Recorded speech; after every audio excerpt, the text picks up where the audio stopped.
what is happening in upper tier community? Niall here, just jumping on, share some thoughts on the World Cup so far. What a World Cup it's been so far. Very interesting, a kind of a weird opening ceremony. Normally a celebration of all the nations and stuff like that, but the opening ceremony felt more like a tourist advertisement for the country of Qatar. So it was kind of weird from that point of view, you know. And then we get into the opening game, of course, Qatar versus Ecuador. Probably, in my estimation anyway, probably one of the worst opening fixtures to launch a World Cup. But I presume Qatar were kind of aware that if they went up against Senegal or went up against the Netherlands, they might be in for quite a whipping, and it would look bad starting out the tournament that way if Qatar got absolutely pumped. But started out kind of weird, and then it was like not a game I was looking forward to, and then Ecuador scored those 2 goals with Valencia, absolutely outstanding. Then the poor lad got injured. It was kind of a weird one. I was getting excited about it, and then it was an absolute drab in the second half. Terrible. Then we go into yesterday, and up steps England against Iran. Struggled a little bit as Iran sat deep initially, but then once they opened them up and got that goal, it was unbelievable. Bellingham was electric, Raheem was electric. The whole England team were really, really good. Looked really in good form and stuff like that. Running out 6-2 winners. 2 needless goals to give away. The first one I thought was a really well taken goal by Iran, and of course the second one, don't even need to discuss it and stuff like that. You're looking at England at the moment and you're saying to yourself, you know, you could get excited about it now. 6-2 win to start the tournament, fantastic start, everyone looking on form. It was only Iran, but again, Iran at times have been quite competitive at international level, but it was certainly an interesting one. But the question is, will that England defence, especially with Maguire, Dyer, Connor Cody, guys like that and stuff like that, they will eventually come unstuck when England get into the latter stages, maybe against better teams and stuff like that. Other than that, if they had a solid defence there and stuff like that, they could be nailed on here, because their midfield and their front line stacks up with anyone in the tournament.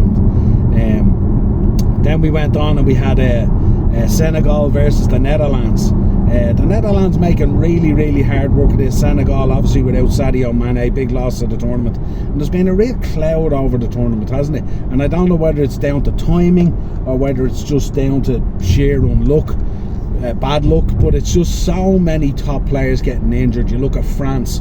France's injured 11 probably would be good enough to win this tournament, near alone their starting 11 that's out there. It's crazy. Mane dropping out. Then with England, you got Reece James, you got Ben Chilwell, players like that all dropping out as well, getting injured. Benzema last minute getting injured. Like, such a shock for these guys and stuff like that. So we went on. Netherlands running out 2-0 winners, and it's really a tournament, isn't it, when you think about this youth adding value to themselves and stuff like that, playing so well. You've seen Jude Bellingham yesterday for England, absolutely sensational. That performance alone probably pops 10 million onto his valuation. God knows what it does to his wages. Not good for us Liverpool fans if that's the case, because we're getting the better he plays and the better he performs, the more we probably get taken out of the market in terms of money, unless that big takeover happens. But then you look at you know, you look at the Netherlands making hard work of Senegal and stuff like that, getting there in the end. But the other youth, the other boy, Cody Gakpo, unbelievable, sensational, you know, heavily linked with Man United and Eric Ten Hag and stuff like that. Sensational player. That run he made for the goal was absolutely world-class, sensational. And then you see them scoring then late into the game to seal the victory and stuff like that. But made hard work of Senegal. Holland or Netherlands was one of those teams that I was kind of like a little bit of a dark horse for. They've got some great players and a great squad. Sometimes they just flatter to deceive, don't they? They just don't tend to show up and stuff like that, you know. Then we went on to the USA versus Wales, and this was an intriguing game and one I was looking forward to, because I was wondering how these two teams would do in relation to the group, where most people would be saying, yeah, England and then one from the other two. USA came out in the first 45 minutes, absolutely exceptional. They were playing brilliant, got their goal and stuff like that, took it really, really well, and looked to be like on form. Wales looked way off the pace, slow to everything, couldn't pass the ball. USA were going through them like a hot knife through butter, and probably should have had more.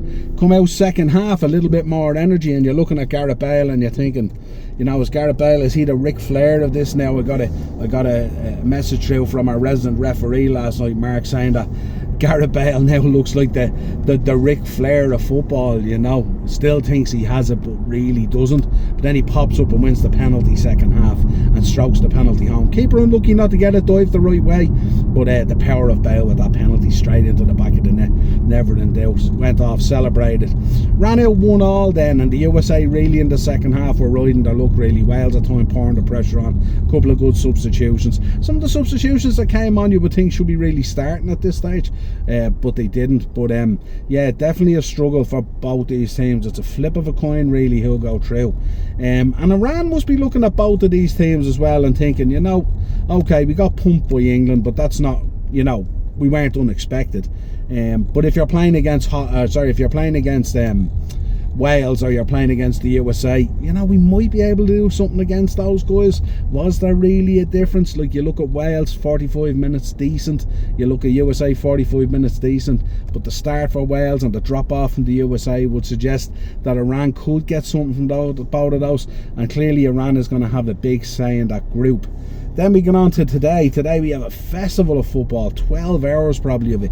You could literally park yourself in front of your TV for the whole day, load up on any food and grub and drinks you want to do, and have an absolute festival of football, and decent matches as well. No less, 10 a.m, the breakfast game, Argentina versus Saudi Arabia. This is going to be the Messi show, isn't it? When you think about this, you look at this tournament, it's probably a last chance saloon both for Messi and for Ronaldo in terms of this stage. And you feel that this tournament will probably answer, people talk about that GOAT conversation between the two, and it goes back and forward on different parameters and stuff like that. But realistically, you know, this could be the situation where Messi puts that to bed. This could be the Messi show. I think today they'll run out easy winners against Saudi Arabia. I wouldn't be surprised if they post 5 or 6. Then we get into Mexico versus Poland. I said it in the predictions, 1-1. Poland is one of those teams really that have a load of talent, some really gifted players and some really, really strong physical players. But when you bring it all together, you just need that bit more. They just don't have that spark that's in there. They have the physicality. They can go toe-to-toe with most teams. But in that final third, that spark, you know, to really get the job done and get them over the line. And more often than not in these tournaments, Poland flatter to deceive. But I think 1-1 today between them and Mexico. Mexico will play that cute kind of, you know, sneery little football. They'll be at your ankles, they'll be pestering you. You know, they'll push the ref to the limit in terms of how they play and stuff like that, and try and drag Poland down into their game. But I think it'll run out 1-1. Then up next, then we have Denmark versus Tunisia. This is a big one. This is going to be emotional for everyone, I think, even if you're not a Man United fan. You know, Christian Eriksen, you know, walking out for Denmark again after everything that happened, the shock of what we experienced last time on the international stage. He's going to walk out. This guy's getting a second chance at life, second chance at representing his country. Back out there, thought he'd never play football again, all this kind of thing. Absolutely brilliant at Man United this season. Kills me to say it and stuff like that, but you can't deny it. But surely there won't be a dry eye in that stadium today when Denmark come out. Fully expect them to beat Tunisia 3-1. And these could be the dark horses. These are the guys to watch out for. Denmark. Me and Darren spoke about it. Denmark are one of those teams that they play really well as a unit. They move forward as a unit and back as a unit. They fight really hard for each other and stuff like that.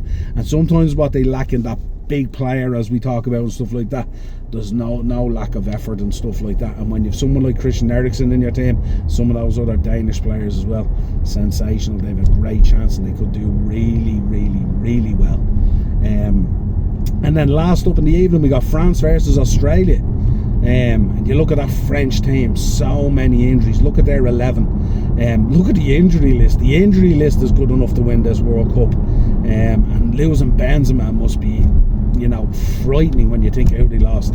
Kante is gone, Pogba's gone, you know, and Nkunku's gone. So many of these players gone, but they have a nice blend there still of youth and experience, and they're still going to be very, very strong. I would expect France to go out and pump Australia 3-4-0 at least. Going to be really, really impressive. But just giving you my thoughts on the World Cup so far.